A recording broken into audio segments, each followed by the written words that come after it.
Hello everyone, this is game one from the actual main WOSC event in Barcelona. I've gone through so far the team tournament and all of the games from the Blitz tournament. So this is the actual main tournament. This is game two. I did one for game one, so let's get started. This game was a crazy game. So I'm going to quickly apologize for the quality of this video. I'm not really sure what happened with this one specifically, but it is quite worse for some reason. So yeah, apologies up front for that. So in this game, I kind of started playing my prep. My opponent pretty much just went straight for fourth file rook. I regret a little bit how I handled this game in the opening, just because what I decided to do, since my opponent brought his bishop up the board without me pushing my pawn up to, I think it's 2-5 in this, or 8-5, I can't remember. I'm Gote in this game. But because my opponent decided to bring his bishop up without me pushing that rook pawn twice, I decided to take advantage of that and go for Migishiken instead of my other prep that I had really practiced a lot. So, I prepped this line for the US Shogi Championship that I had played back in March. But for the WOSC specifically, I did not really prep or practice this line at all. But I thought, okay, like my first match went so smoothly. I'm still on board 49, which is pretty low. Like, let me go ahead and just finish this game really quickly with Migishiken. In retrospect, I wish I would have just played my prep.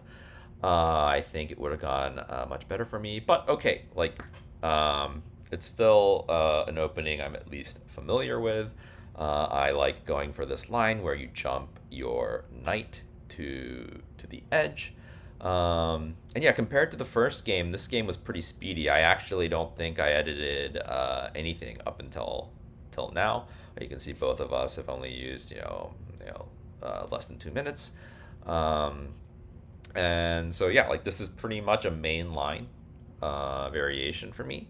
This is the one that I've probably played the most from my side of things. Now this line where my opponent counterattacks on the edge, I haven't played a ton.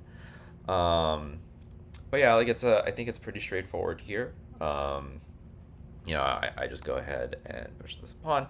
My opponent can't really take it, or else I'm going to be able to take the lance. And if my opponent goes ahead and tries to counterattack on the edge, I can kind of just like run my knight, no problem, because the bishop is already on 8-4. So this is an interesting move for my opponent, and actually I'm going to pause it really quick right here, because this is really the first moment, I think, where I had a good opportunity to take a nice advantage in the game. So the interesting move here with his bishop is that he has the option potentially to bring his rook around and attack my knight. He's also potentially threatening bishop 8. I guess that's probably 8-4. And then promoting and then threatening my rook. And it also helps defend against pawn taking on I guess 6-6, right? So this is a pretty nice move for my opponent, I thought. Now, the engine here actually finds a nice move. I'm going to go ahead and switch to Lee Shogi real quick. So this is the position that we have on the board right now. And a counterintuitive move, at least for me, that the engine really likes here is pawn 7-4. The reason why this is counterintuitive to me is that, it lets my opponent attack my rook with tempo, right? And I'm kind of just wasting a move, letting my opponent kind of make a move that they want to make anyway, is to hit my rook. But what the engine is saying here is that you can actually just run your rook to 6-3. So this is also not a normal way, I guess, that you'd never really want to try and run this way or something. But then, bishop is promoting, and if I have to go here to prevent the promotion, then I'm a little bit weaker on this side, and so that's why I didn't go for this line. But actually here, my opponent just doesn't really have any moves. I mean, maybe he can try and promote the pawn here, or he can drop a pawn here. But the idea is actually I'm threatening. Whoops, sorry, I'm threatening pawn drop on 8-3, um, and against that, that basically just traps the bishop in a way. You would have to run this way, but if he runs this way, then I can take with the pawn with the lance, and then if he retreats again, I'm going to capture the lance, or even when he drops the rook back, I can just start taking on 8-6. So I missed an opportunity here. I think it was just a little bit unintuitive. It's like I said, I like playing this line where the knight goes to the edge, but this exact response I haven't really faced before. But yeah, this is something I'll try and keep in mind in these types of structures where, um, interesting, you can kind of just like force the bishop to attack you and then just say, well, actually, you don't have an attack. Um, yeah, so I just wanted to share that line. It's one that I wasn't familiar with, and that was really the first opportunity I had in this game to take a nice advantage. Um, but I missed it a bit, and I went ahead and took the pawn. Um, Essentially, in all these various, I was kind of trying to make pawn drop on 8-8 work, and I thought, okay, if I just like trade the bishops, then I drop on 8-8. Then the silver hangs. But the problem with that is, yes, the silver hangs, but then my knight is also hanging, and then we're both gonna end up promoting our rooks. But I actually can't take his knight, and he can take my lance. So, you know, I ended up kind of just giving up on the pawn 8-8 idea, dropping my bishop back. So obviously here I'm threatening to take the silver now. My opponent goes ahead and drops this bishop. Um, and here is another spot actually where I had a nice opportunity to take a quick lead in the game. And sorry. Um, and the reason why this move isn't as good. It's not necessarily, I guess, now that I look at it again, it's not that I can take a lead. I just end up playing a bad move here. So I thought this was a great move from my opponent because it protects the silver and it's threatening bishop takes 7-3, which does this, right? And so what I was trying to figure out is, well, what do I do against it? And the engine's top move, it's actually very similar to the previous move, in the sense of his main threat is bishop takes 7-3 promote, and what the engine wants to do is say, yeah, go ahead, take the pawn on 7-3. And what I missed in the position is if he takes on 7-3, I can actually then just take the silver because the bishop isn't guarding it anymore, right? And then rook takes, bishop takes, and now I'm threatening to promote my bishop. I'm up a silver, and I don't know, like my opponent, all he can really do is start, trading off some of these minor pieces. So yeah, I missed this, and I actually panicked a bit. I was like, oh no, like what am I gonna do? I can't really like prevent this bishop move because I initially wanted to do something like this, but then he can just drop a pawn, and then he comes in, and I was like, oh no, I'm getting forked. Yeah, so I just didn't think about, oh yes, he can come here, but then that means that the silver is not guarded anymore, and that's kind of what I was playing for anyway. So that's kind of what I missed in this position, and we'll see what I played instead, which really was kind of the start of kind of a series of mistakes that I made. So my idea here was, okay, I want to protect against bishop takes on 7-3. And really, the only way I saw to do that in a reasonable way is to do it with the gold. But really, this is just not a good move, right? It's making my king much, much weaker. It's blocking my rook. So yeah, this is not a very good move. So my opponent finds this nice move. Um, Silver up. I decide, okay, well now I get this promotion. I'm threatening the rook, and against when knight takes, I'm going to be able to promote by bishop. Um, and that's what ends up happening. But my opponent really surprised me here with his next move. I wasn't expecting this at all. He decides to go ahead and sack his rook off for my gold. So here I actually ended up thinking for just a little bit. Obviously, I end up taking. And then my opponent goes ahead and blocks my rook with the pawn. Now here, actually, I'm actually ahead here by a bit. The rook sack was just a little bit too much. I think it's actually like a very logical move in this position, right? Because it's under threat.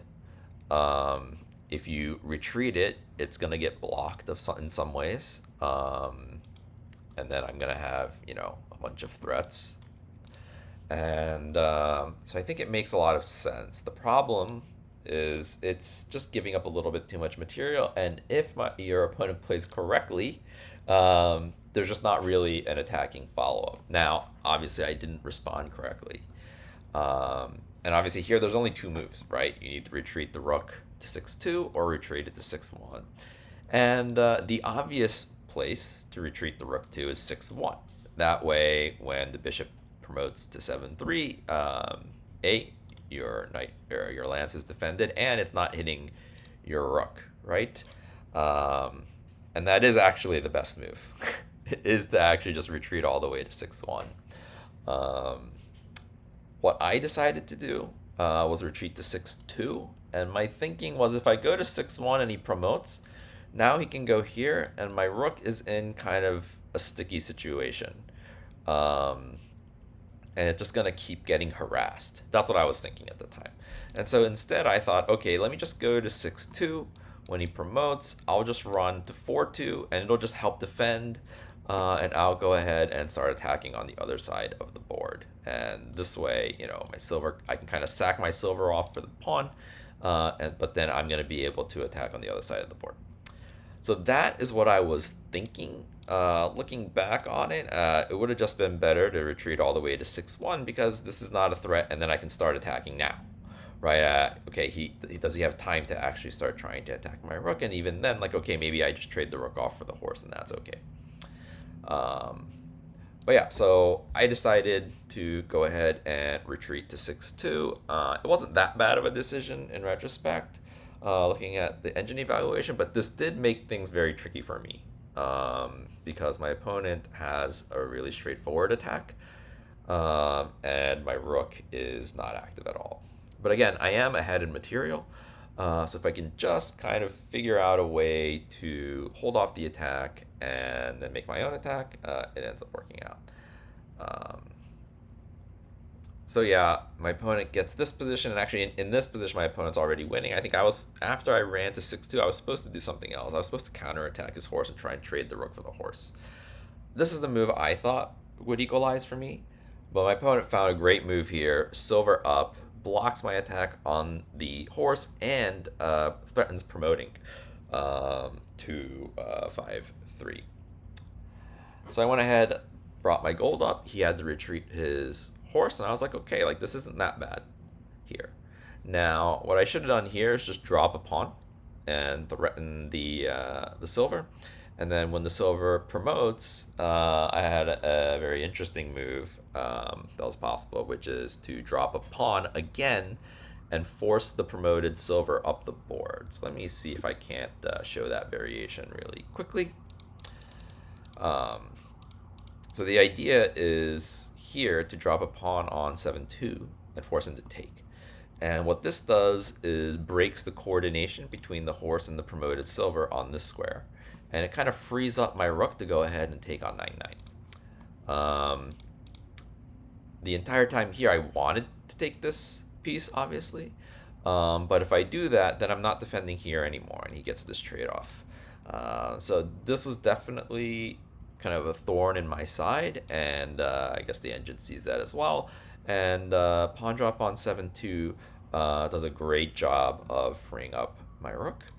I think there are a few other moves that the engine suggests, like an edge attack immediately. I think also bishop back here and attacking this way. There were like 4 or 5 available moves, or even just taking and trading off these pieces.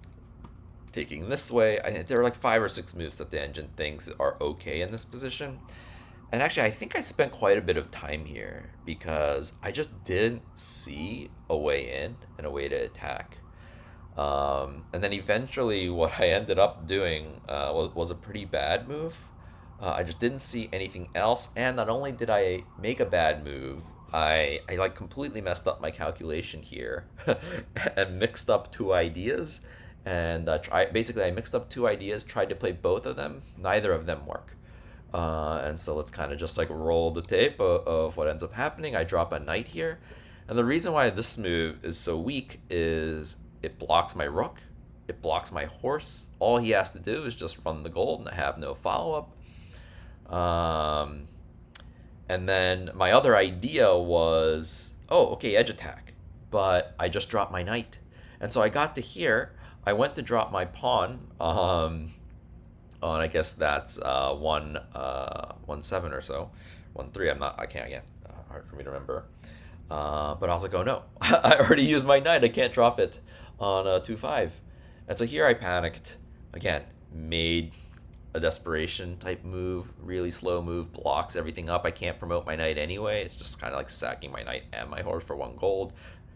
So here what I decided is, okay, let's see if I can't trade off my gold for the silver so that after I make my sacrifice, I can drop a silver onto 3-1, 3-9. That was kind of my idea. But then I kind of got into the variation. I'm like, wait a minute, I can't just sack my rook off here. Okay, I have to run the rook. And then he went in with the token, and I was like, okay, like I can't just sack the rook off again. Let me run. And then, yeah, he just found a very nice and fast attack here with the silver drop. And here I was already like, oh no. Like, I have no real attack. I'm in all kinds of danger. And here I'm pretty much just completely losing. I'm not 100% sure what the engine evaluation was here, but it's at least something like +10 for my opponent. Here my opponent plays knight drop on 2-5. This wasn't the best move. I think the best move was to bring the horse back, but I go ahead and run my king up the board, trying to use his own knight as cover. But man, like this is a really dicey spot, right? He had like gold drop on the edge potentially. He now brings the horse back, but it turns out I mean, it's a fine move. Wasn't the best one, but I think it's like the second or third best. I went ahead and took the knight here. I'm going to pause here because actually in this position, my opponent has a mate. And actually he has 2 mates in 11 in this position. And, you know, obviously I didn't see them either. That's why I took the knight. So you can pause the video and see if you can find this mate. It's actually a little bit tricky. So yeah, I'll give you like 3, 2, 1. Okay, so there's actually 2 moves that you can start with, but the mate is essentially the same idea. And they're about the same amount of moves. So I think the most straightforward one is pawn to 2-5.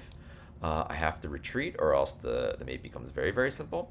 And then you would drop a gold on 2-5. And again, if I retreat this way, it's an easy mate with this coordination. So I have to retreat this way. And the kind of strange thing that you have to do here is drop the gold. And then when I run, to sack the gold on 2-3. And what this is doing, it's forcing my king up the board and then letting you use the coordination between this horse and gold. And this is the mating idea. And so, again, the other move that you can start with is knight to 1-7. But again, the mating idea is the same. It's this idea of dropping the golds here and here, sacking this gold off, and bringing the gold to 3-4, coordinating with the horse. I think that's a bit tricky to see this. It's a little bit unintuitive to me. Like usually what you want to do is save your pieces in hand whenever you can. And so my instinct would be to do something like this.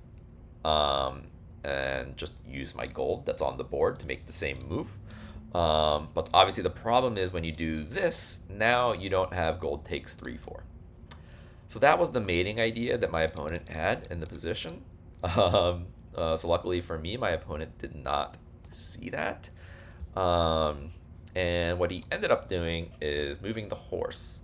Now this, again, like he's still completely winning, but I think obviously he missed the mate, and it kind of runs into, it's like an anti-principle where One of the principles of how to defend against major pieces is to bring them closer, and he's bringing his major piece closer to me. And so the silver drop does a decent job defending. He finds actually the best move here, which was pawn to 2-4, and I think there are some variations here that can lead basically to a Hishi. Um, and this move essentially is one of them.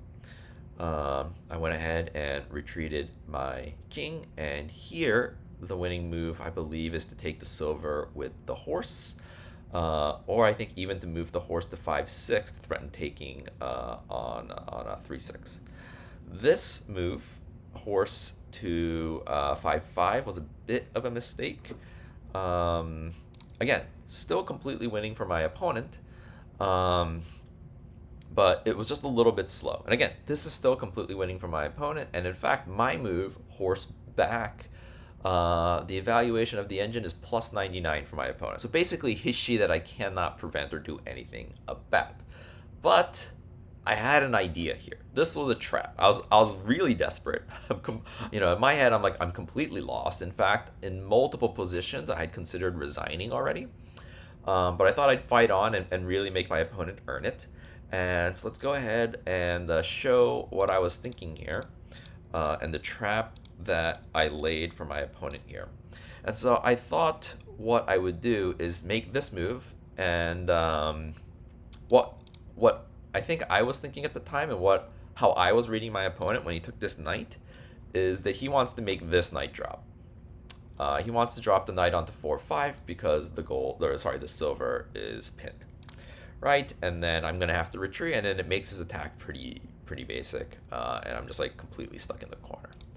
I'm not exactly sure what was making me think this, but that's what I thought in the moment. Is okay, he wants to drop this knight, and so what I decided to do, I thought this was a tricky move, horse back to 6-7, because what it looks like is I want to trade these pieces off to try and kind of relieve pressure on my king.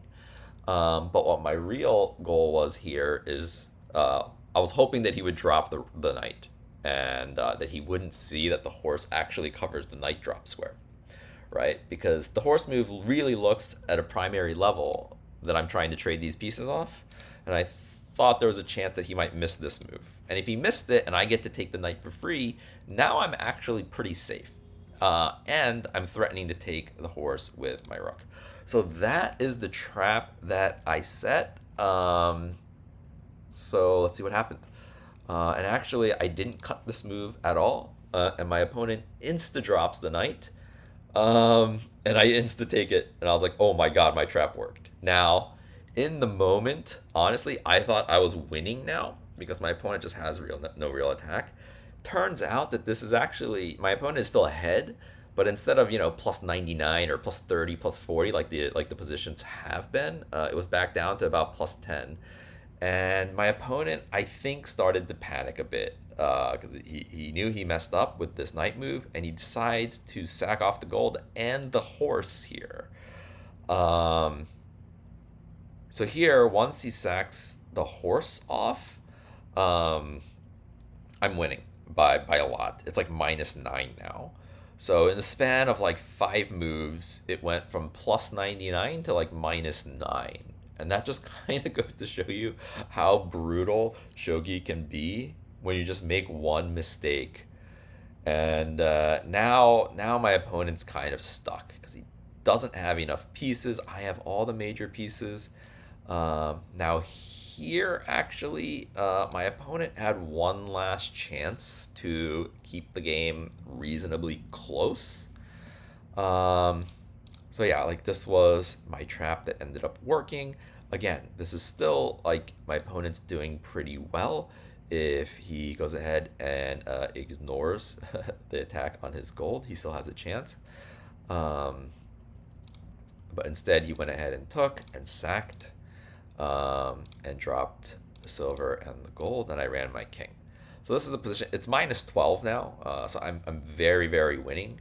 But my opponent, it's only -12 if my opponent finds one move. Everything else is like -30 And the one move is silver taking on 3/4, which forks these two pieces. Now, at first, this looks not great because it looks like a two-piece exchange that you don't want to do. But in this position, my opponent has a bishop drop on 7/8, forking the king and rook. Now, even in this position, I'm winning. But obviously, this position where you get to actually the take my rook, at least there's some complications and chance, right? Like obviously I have a ton of pieces in hand. It's going to be very difficult to defend. Even then, attack is not straightforward. But at least there's potential complications in this position. Whereas, yeah, what ended up happening in the game is my opponent retreated the silver to hit my horse, and now I can kind of just run my horse to the right side of the board. And my plan in this position was I am going to run my king up the board. There's nothing he can do about it. I can just hide my king in the top right hand side of the board. And I'm going to be completely safe. And I can just take my time, preventing my opponent from entering. So that was my plan here, is I'm going to do everything I can to just like get my king up the board so that my opponent has no attack. And so, okay, like all my opponent has is pawns and lances in hand. I went ahead and promoted my rook, and now both of my rooks are like kind of laying out the red carpet for my king to make it to the right side of the board. And so he tries his best to stop my king with this lance drop. But at this point, yeah, I'm just completely winning, and there's really nothing my opponent can do to prevent my king from entering, and my opponent doesn't have enough pieces to attack my king, and I have enough pieces left on the board to prevent my opponent from entering, and I can just slowly attack my opponent's castle. So, yeah, I think this is one of the biggest comeback games that I've ever had. Um, Obviously, I've had games before where my opponent had mate and missed it, but this was a game where the whole position I just had no chance, and really the only way that I came back in this game was that I really swindled my opponent with that horse move, and even after the swindle, I think it was just a little bit difficult for my opponent to recover from kind of like figuring out like, oh my god, I just made a gigantic mistake that let my opponent back in the game. And yeah, again, like that just shows how difficult shogi is. One mistake can really ruin the whole game that you played beautifully until then. And I would say my opponent played really well up until really that one move. Of course, there were some small positions here and there early in the game that are technically mistakes according to the engine, but would have forced me to play, I think, some unintuitive moves where I'm kind of inviting my opponent to attack because I have a better counterattack. And I didn't find them, right? So yeah, I thought my opponent played pretty well. And here I promoted my token, and my opponent actually resigned here. So yeah, like I was just in absolute panic this game. There are multiple times where I'm thinking about resigning, especially when my king's running up the board, taking before taking that knight. I think I was really thinking about just resigning, but I was like, okay, like I can take the knight, and I just don't see a mate, right? So I figured if I don't see a mate, it's likely that my opponent won't see it. It felt like there must be one, and obviously there was one. But yeah, I took the path of let's just make it as hard as possible for my opponent and make him prove that he can win the game. And I got a little bit lucky, obviously, with that trap that it worked. Yeah, like Engine says it's obviously a terrible move because and actually maybe I should have showed that line. Let's go back here. Is it here? No, it was even earlier, right?